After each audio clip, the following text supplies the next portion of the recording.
Good morning, everyone. My name's Stuart Barnes, and I work for the Offshore Renewable Energy Catapult. Great honour to be asked by SMI to attend and to speak today, so thank you very much to the Society. And lovely to be back in, not quite Newcastle, but the city that I studied in several years ago. As has been said, I'm going to give an overview as to the kind of synergies, I suppose, between the offshore renewable energy industry and the maritime industry. And this is an area that myself and my colleagues have been focusing on, certainly for the past 2 or 3 years, particularly as we've seen an advancement of the desire within the offshore renewable industry to decarbonise. And therefore, that's presented a number of innovation challenges that we've been able to support industry and government to consider.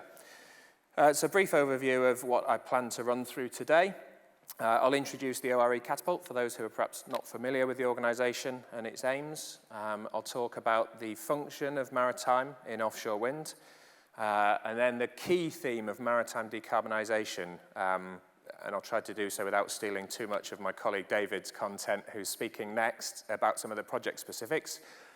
Before then, talking about the demand analysis for vessels within offshore wind and some of the forecasts that we as an organisation have put together with our techno-economic analysts. And finally, Operation Zero, which is an initiative led by the Department for Transport and is a joint industry programme seeking to rapidly decarbonise operations in North Sea offshore wind O&M.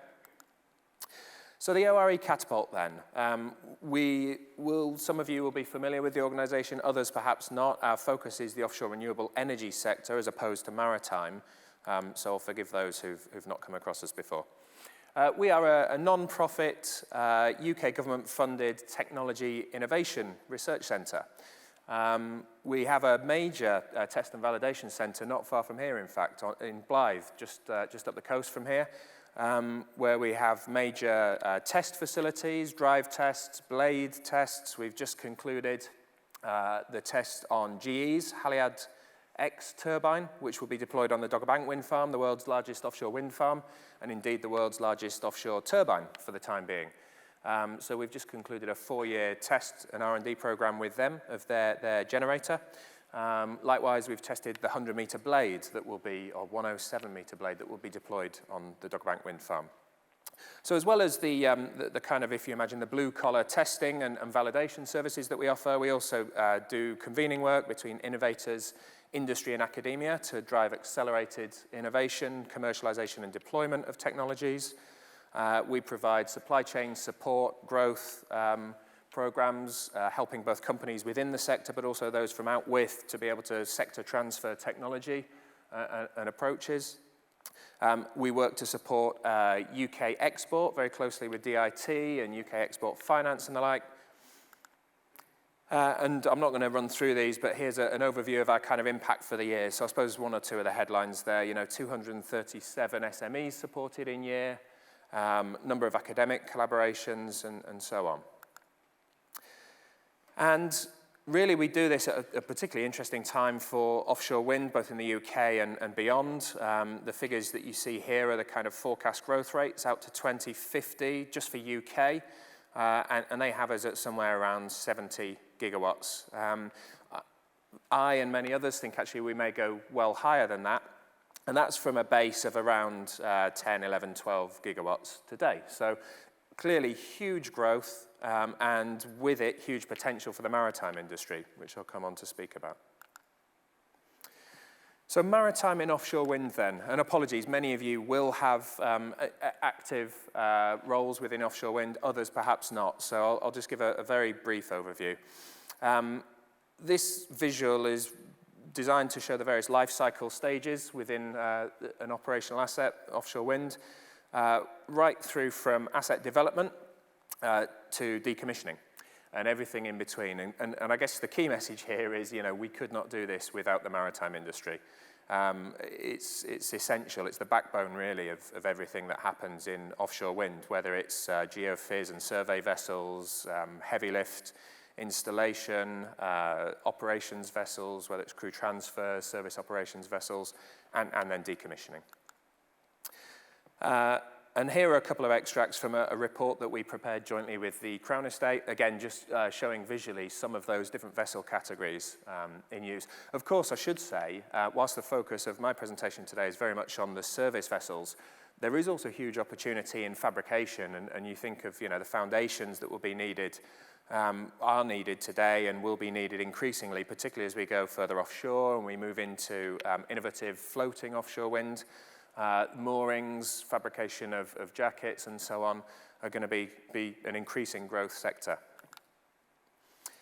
So in terms of some of the key themes then that we kind of see within offshore wind maritime, a few visuals here just to illustrate these themes. We've seen growth in the size of turbines, which of course has had implications for vessel requirement in terms of size and volume of vessels. We've seen larger wind farms constructed further from shore, which again has implications in terms of operating models and vessel requirements. The graphs in the top right, don't worry about the detail, but basically they're there to show cost reduction. We've seen offshore wind costs fall dramatically to the point where it's now the cheapest form of electricity generation in the UK and in Europe. And of course that's had pressure, or it's applied pressure, and it's demanded things of the industry in terms of their contribution to that cost reduction pathway. And then bottom right is the one which really, I think, is the focus of much of what I do, is this question of decarbonisation. And it's, the question there is slightly meaningless, really, because I think we all recognise that a net zero ship could easily be built today, never mind 2030. But of course, the real challenge is to do so and to operate it in a way that's commercially sustainable. So that's very much the challenge that myself, my colleagues, and partners in industry and government have been working on. Which brings me on to the theme of maritime decarbonisation. So as an organisation, I think rewind 4 years, and the focus of nearly everything the Catapult did was on turbines and offshore wind specifically. So it was blades, it was gearboxes, it was drivetrains, it was foundations. And as I say, we're very responsive to industry. We work in partnership with industry, and it was really the industry pull that forced us to focus on this area of maritime operations and decarbonisation. And I think credit to them, the likes of Ørsted, RWE, were probably among the front runners in terms of publicly stated ambition. Ørsted have stated ambition to operate in a net zero model by 2025, which is, of course, hugely challenging. RWE, likewise, have expressed similar kind of levels of ambition. And that led us to work with government and with partners such as the Workboat Association, likewise SMI, Maritime UK, and so on.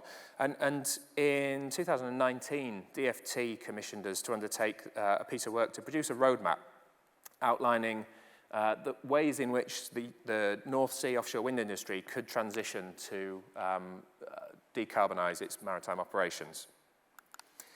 We did so in partnership and in consultation with industry, and you see many of the logos and the companies on screen, who of course you will recognise. And it was really important for us to get a very good cross-section, if you like, of the supply chain. It's no good speaking just to the offshore wind farm operators, but we needed to get out and speak with the naval architects, the shipyards, the vessel operators, the ports, and so on, to be able to understand the different barriers and opportunities as seen from multiple perspectives. The approach to that piece of work was first to look at the deployment of offshore wind across the period to 2030, because of course from those offshore wind deployment figures you're able to calculate the vessel demand and fuel demands associated. We then mapped a number of scenarios, a number of transition scenarios, with the end game being decarbonised maritime. And you can see on the right-hand side of the screen there, 3 different transition scenarios: status quo, a moderate and an accelerated transition, and the associated levels of green, which is new build, clean vessels, retrofitted versus diesel. Modelling the scenarios was great, but then we needed to understand what the barriers and the enablers were to achieve those different scenarios. So that was all based on a combination of kind of desk-based research, interviews, workshops, and so on. And we came up with a list of the barriers recognised by industry. I'm not going to read through these, but you can see that, that the kind of, and many of them you'll be familiar with. But really, I think the point to stress here is this is not a technical challenge, at least in the most part. It's that combination of kind of organizational, behavioral, economic, policy, regulatory challenges that all need to be addressed kind of in unison, really, to be able to address the overall challenge of operating decarbonised vessels. Rather than just presenting problems, because that's not much help to anybody, we came up with a list of recommendations for government and for industry, I should say. This is not just about kind of government intervention, it's about what industry will need to do. And they've been published. There is a very long list of recommendations, but I think the headlines really are kind of here. So we focused on a need for greater technology assessment to give greater confidence to industry, the need for a core R&D program, and as others have alluded to, really delighted to have seen the Clean Maritime Demonstration Competition. That's definitely provided a huge boost in this direction, and of course that's across all of maritime, but it's been a great help to the offshore wind industry specifically. So we were involved with, and we wrote 4 successful bids into the CMDC, and we're involved with a 5th. So we've seen significant funding come to offshore wind and help boost this program of decarbonisation through the CMDC, and we look forward to details on the multi-year program. We also focused on and recommended the need for demonstration at scale, and I suppose what we were saying here is the need to demonstrate probably at port scale. Individual vessel demonstrations are great, and they will go so far to addressing many of the vessel side technology challenges, but as I mentioned on the previous slide, many of the challenges relate to policy, regulation, commercial barriers, and therefore in order to address those and to, if you like, provide the roadmap and the toolkit to show how they can be addressed in other ports, we've suggested that, you know, a single port demonstration to show how it can transition rapidly to net zero operations would be a fantastic way to go. So vessel demand analysis, we pegged to that project and the research piece we did for DFT. We, of course, calculated the numbers of vessels that would be required to service offshore wind, initially out to 2030, but we thought while we're doing it, let's look at the longer term picture. So we modeled that out to 2050. As you can see, we've done a kind of base case, high case, and low case. And these estimates are for all European offshore wind, I should stress. So this is not just a UK picture. I would also stress that additional opportunities will exist beyond the kind of direct shipbuilding figures, whether that's, and these are just O&M figures. So as I mentioned in an earlier slide, there are all the other life cycle phases in development, in construction, decommissioning. So this is just one small segment of the vessel requirements for 2050 European offshore wind. And the headlines then from that analysis, as many as 510 service operations vessels will need to be built by 2050. And if we apply a kind of rough estimate to those vessel builds of anything between about 35 and 50 million, you can see that presents an 18 to 25 billion market over that period. Likewise, crew transfer vessels, 1,600 or so, around 5 million a CTV, and again, that's giving you a kind of 8 billion market in addition. So, you know, total market of taking the low estimate on the SOVs cost of around 26, 27 billion over 30 years. And then it's definitely not our job really to say what percentage of that market the UK could go after, but we've applied, you know, very, very modest, in my opinion, 15%. And as you can see, that's kind of gives you 100+ million a year industry. But support for UK shipbuilding will be required, and for UK innovation will be required in order to realise this ambition, because, you know, and this is my guess, I would stress, but it's informed. I don't think offshore wind operators will be procuring new build SOVs that are MGO fueled post 2025. I'll probably be proven wrong, but that's my best guess from what I see speaking with industry. And the other point is that the role of retrofit will also be critically important. As you know, asset life on many of these vessels is such that in order to achieve the accelerated transition, retrofit comes into play and plays a very, very important part. And from my understanding, Rex, and apologies if I got this wrong, I think retrofit is very much included in the shipbuilding strategy. So huge opportunity there. And to conclude then, Operation Zero. I just wanted to give a mention to this. It's very much a DFT initiative that the ORE Catapult is supporting. So if there are DFT colleagues here, I hope I'm not overstepping the mark, but I thought it was a good opportunity to profile the initiative. It's a joint industry declaration, so it's non-binding. It's not a kind of a legally binding agreement as such at this stage, but nevertheless, it's attracted really high volume of industry support and participation. And the declaration itself was signed during the COP26 conference in Glasgow at the end of last year. It's quite a detailed declaration, and there's you know, a heavy kind of preamble and so on, and the document is public. It's on the DFT's website, so by all means go and take a look there, and I'd be happy to chat with you about it. I would stress as well, it's still very much an open club, so you know, you saw the participants on the first slide, but if there are others who would like to become involved in Operation Zero, please do come and have a chat with myself, my colleague David. We'd be happy to kind of set up the conversations and get you involved. And key to that is we're not just looking to speak with the offshore wind industry or you know, companies already, you know, vessel operators and so on. We're keen to speak with people right across the supply chain. And we're also keen to speak with people who are, you know, view the offshore wind industry as a prospective future market they're looking to move into. In a nutshell, though, what is it? What is Operation Zero? It's, as I say, it's a voluntary declaration, and it expresses a vision that zero-emission vessels will be deployed in the North Sea's offshore wind farms by 2025, with the need to obviously take into account landside infrastructure solutions to enable those operations. I won't read these out to you, but these are the kind of the main pledge items within Operation Zero.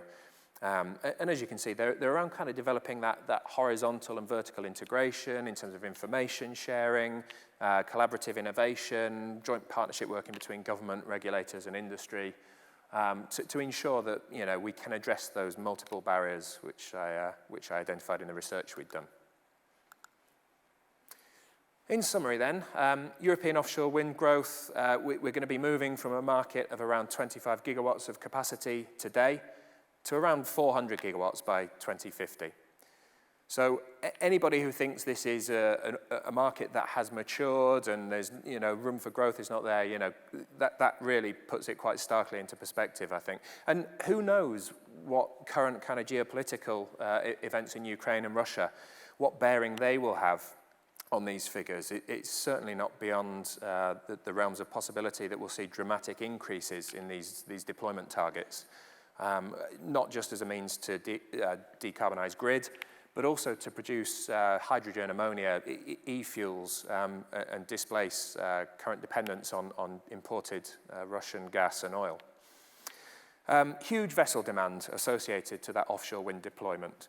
500 plus SOV and 1,500 plus CTV builds, plus retrofit. Decarbonisation is essential. I think it will become a part of pre-qualification. You won't be able to play in the game unless you can demonstrate decarbonised operations. I would imagine, you know, for new builds post-2025 and then probably a gradual phasing beyond 2030. I'd be very surprised if there are any, you know, MGO vessels operating in North Sea offshore wind. Strong appetite for joint working between government and industry. That's going to be essential, and you know, great that DFT colleagues are here today, and we really are looking forward to seeing the shipbuilding strategy, and grateful to hear that the focus is not just on defence. That's something we've heard previously, and it's really positive, because I think this is a huge potential sector that the UK could compete very well in. So a huge economic opportunity for UK maritime industry. And I think that's probably quite a nice point for me to finish and hand over to my colleague David, via the chair, of course.